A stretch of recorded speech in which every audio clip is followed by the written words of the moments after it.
Good morning, Allen High School. It's your boy Balogh. And I'm Will Blessing, and it's time to bless up with another exciting edition of Sports Roundup. Today we'll be talking about baseball, softball, March Madness, and so much more. So without wasting any more time, let's get started.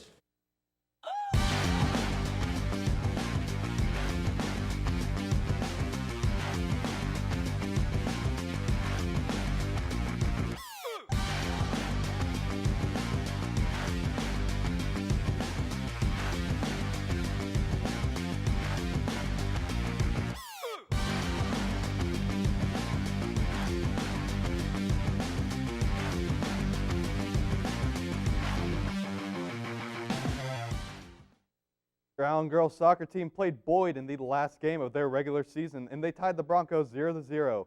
With that, they will head into Coppell High School tonight, where they will play Byron Nelson at 7 p.m. for the first round of playoffs. Good luck, ladies. Last Friday night, your Allen lacrosse team played Plano East. It was a hard-fought match, but unfortunately, your Eagles lost 9-5. Your Allen softball team also played over the week. On Friday, they played Geyer, but unfortunately lost 9-6 in a 12-inning game. Next, on Tuesday night, they played McKinney High, but fell short, losing the game 4-5. We have the highlights from the McKinney game, so let's take a look.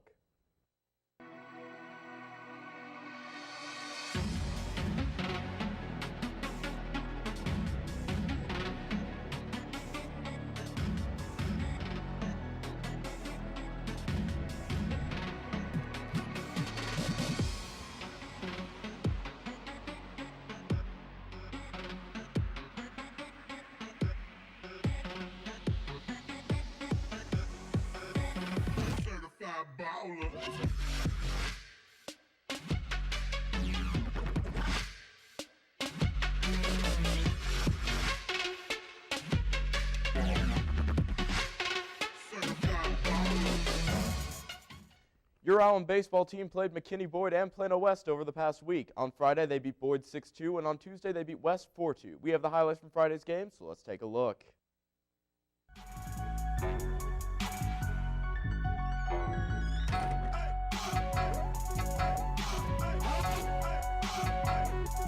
Friday, your Allen Eagles baseball team played against Plano West here at home. The Eagles played hard and they ended up winning the game 4-2. So come on out, support your Eagles this week as they play against Plano West here at home again.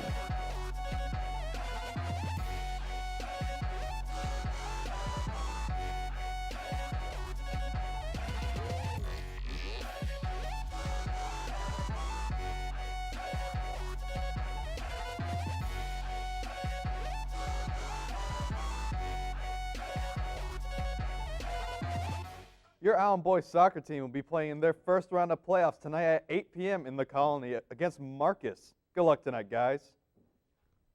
All right, that's all the school sports we have for you today. Now let's send it on over to our KGLE College sports correspondent, Adam Young, for an update on March Madness. But first, let's see how I handled soccer on this week's episode of In Over Your Head.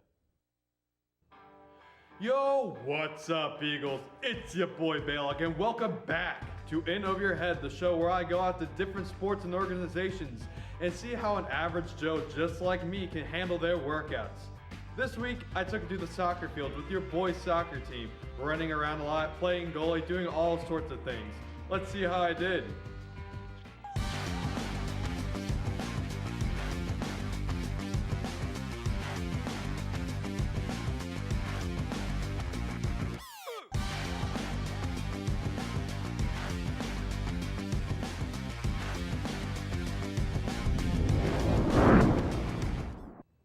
I started off the practice taking some of the goalie gloves and going to the goal, trying to block a bunch of balls that are coming at me very rapidly. Now, for a lot of the times, the defense held up and I didn't even need to do anything, but the times where the ball came at me, oh man, it was a lot of fun trying to go after it. I think I went 3 for 6 total on the day. Not too bad for a guy who's never played soccer in his life. Shortly after all that, I hung up the gloves and went to have some drills with the soccer team. I started out on defense, playing some 3-on-2 drills. I had to run all over the place, trying to stop the offense from scoring. And well, I think I did a pretty okay job, even though I don't think I've ever run so much in my entire life. After some 2-on-3 and 3-on-3 drills with the soccer team, I had a little 1-on-1 action with the goalie throwing the ball completely downfield, and I had to race another soccer player to try to beat him out and score. And I tried my hardest, I really did, but I just showed up a little bit short. After that, you guys can guess what I did. That's right, I did some more running, but this time it was a 2-on-1 drill where I was the single defender and I had to take on 2 guys going on offense. Luckily, I had a really good goalie on my side who stopped the ball where I was probably halfway across the field at the time. After that, I had a little 4-on-5 action, 4 defenders, 5 offensive guys. I stuck with the defense because I seem to like that a lot more than the offense. And then shortly after that, we did a few more team drills that involved a lot of footwork and a lot of running at the same time. You guys can catch a trend here, I'm guessing. Alright, had a lot of fun out here.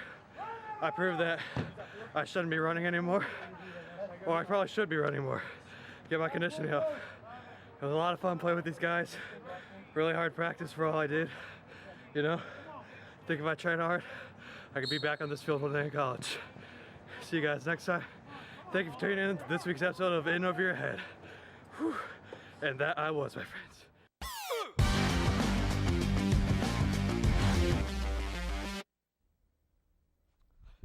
Hey, what's up, Eagles? Adam Young here. It's time for your March Madness update. Since last Friday, both the first and second rounds have finished, and the Sweet 16 has been finalized. So let's jump right in, starting with the upsets from the second half of the first round. An upset happened when 11-team USC played 6-seed SMU and won by 1.66 to 65, missing up a fair amount of people's brackets, including myself. Then another upset happened when 11-seed Rhode Island beat 6-seed Creighton 84 to 72 in their first tourney win since 1998. Another seed upset happened when 10-seed Wichita State played 7-seed Dayton and won 64 to 58. That was a lot of basketball, but I've got a lot more because we're not done yet. The second round happened last week with equally as many upsets. The next game busted a lot of brackets. 8-seed Wisconsin came over to win against 1-seed Villanova to win 65 to 62.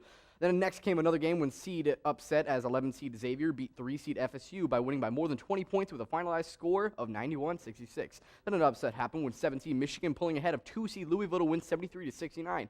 Next up, seed 2 Kentucky played 10-seed Wichita State and won 65 to 62. The next game brought an upset when 7-seed South Carolina played 2-seed Duke and beating the Blue Devils 88 to 81. That round brought a lot of upsets, and some of my brackets were left a lot worse than what they went in as.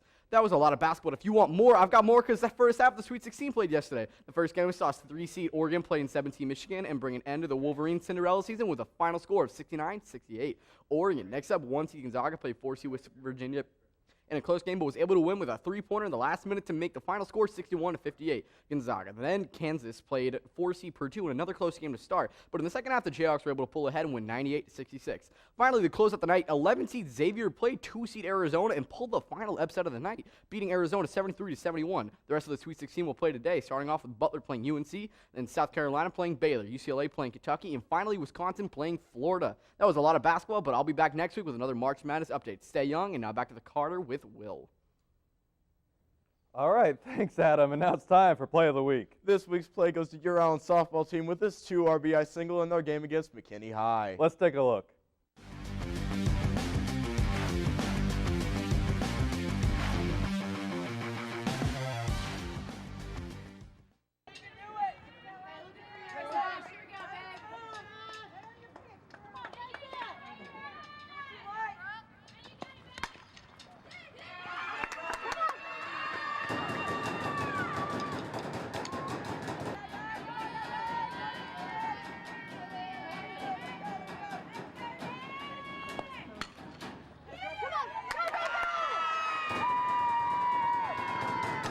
Well, that's all the sports we have for you today. Thank you for watching. If we missed your sport, please email us at kgle3news@gmail.com and we will get you covered. You can also follow us on Twitter for scores and updates at KGLE_sports. Thanks for tuning in and have a great weekend.